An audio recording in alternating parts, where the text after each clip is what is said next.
Hello friends, అందరికీ నమస్కారం. నేను మీ వాణిరెడ్డి రెసిపీస్కి స్వాగతం. ఈరోజు మన వీడియోలో రెసిపీ జీరో ఆయిల్ బెండకాయ కర్రీ రెసిపీ. వంట నూనె చుక్క కూడా వేసుకోకుండా బెండకాయ కర్రీ వండుకోవచ్చు.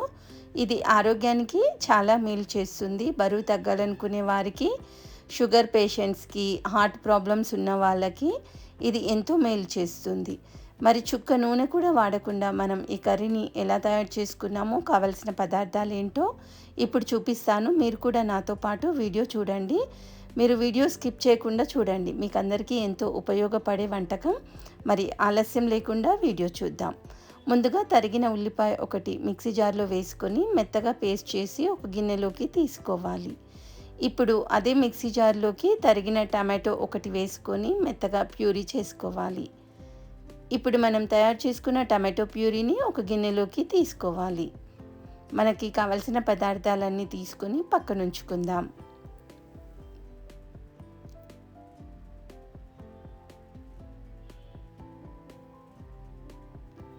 ఇప్పుడు మనం ముందుగా స్టవ్ వెలిగించుకొని కడాయిని పొయ్యి మీద పెట్టుకోవాలి. మంటని లో ఫ్లేమ్లో పెట్టుకొని 1 టేబుల్ స్పూన్ జీలకర్రను వేసుకొని అన్ని వైపులా కలుపుతూ జీలకర్ర దోరగా రంగు మారే వరకు, సువాసన వచ్చేంత వరకు వేయించుకోవాలి.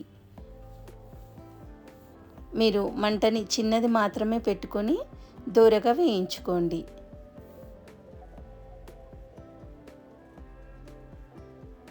ఇప్పుడు మనకి జీలకర్ర దోరగా వేయించుకున్న తర్వాత తరిగిన ఉల్లిపాయ ఒకటి. ఇప్పుడు ఉల్లిపాయ ముక్కలను పూర్తిగా చిన్న మంట మీద రంగు మారే వరకు, కొంచెం దొరగా అయ్యేంత వరకు వేయించుకోవాలి. 2 లేదా 3 నిమిషాల పాటు వేయించుకున్న తర్వాత ఇప్పుడు మీరు వీడియోలో చూస్తున్నారు కదా, రంగు మారి కొంచెం దొరగా వేయించుకున్న తర్వాత మనం ముందే తయారు చేసి పెట్టుకున్న ఉల్లిపాయ పేస్ట్ని కూడా వేసుకొని చిన్న మంట మీద కలుపుతూ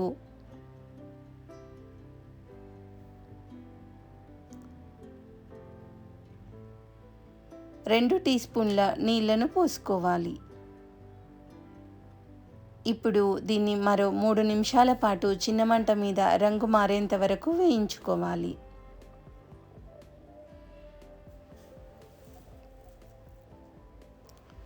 ఇలా మనం పూర్తిగా వేయించుకున్న తర్వాత 1 టీ స్పూన్ కారం,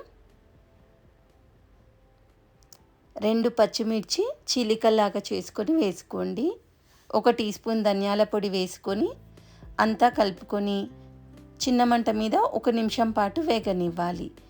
ఇప్పుడు మనం ముందే తయారు చేసి పెట్టుకున్న టమాటో ప్యూరీ, కట్ చేసి పెట్టుకున్న బెండకాయ ముక్కలు 1/2 కేజీ తీసుకున్నాను. ఇప్పుడు బెండకాయ ముక్కలకి టమాటో ప్యూరీ మిశ్రమం పూర్తిగా పట్టేటట్టు కలుపుకోవాలి. ఇలా చిన్న మంట మీద అంతా కలుపుతూ బెండకాయ ముక్క మెత్తపడే వరకు వేయించుకోవాలి. దీంట్లో నేను పసుపు వేయలేదు. పసుపు వేస్తే మనం ఆయిల్ వేసుకోలేదు, చేదొస్తుందని నేను పసుపు వేయలేదు. మీకు నచ్చితే పసుపు వేసుకోవచ్చు. ఇలా మనం చిన్న మంట మీద కలుపుతూ మూత పెట్టకుండా ఉడికించుకోవాలి. ఉప్పు ముందుగా వేసుకోకుండా బెండకాయ ముక్క పూర్తిగా ఉడికిన తర్వాత మాత్రమే ఉప్పు వేసుకోండి. ఇప్పుడు రుచికి సరిపడా ఉప్పు, తరిగిన కొత్తిమీర వేసుకొని మరో నిమిషం పాటు వేయించుకోండి. ఇప్పుడు మనకి పూర్తిగా ఆయిల్ లేకుండా బెండకాయ కర్రీ తయారైపోయింది. స్టవ్ ఆఫ్ చేసేసుకుందాం. ఎంతో రుచిగా, ఆరోగ్యకరంగా, చుక్క నూనె కూడా వాడకుండా మనం చాలా సింపుల్గా బెండకాయ కర్రీ రెడీ చేసుకున్నాం కదా. ఇప్పుడు దీన్ని మనం ఒక గిన్నెలోకి తీసుకుందాం. చాలా రుచిగా ఉంటుంది. దీంట్లో ఆయిల్ లేదని మీరు అస్సలు అనుకోకండి. ఆయిల్ వేసిన దానికంటే కూడా రుచిగా ఉంది. మీరు కూడా ఖచ్చితంగా ట్రై చేయండి. అన్నం, పుల్కా, రోటీ ఇలా దేంతో అయినా సరే హెల్తీగా ఈ రెసిపీని ఎంజాయ్ చేయొచ్చు. మరి వీడియో నచ్చితే లైక్ చేసి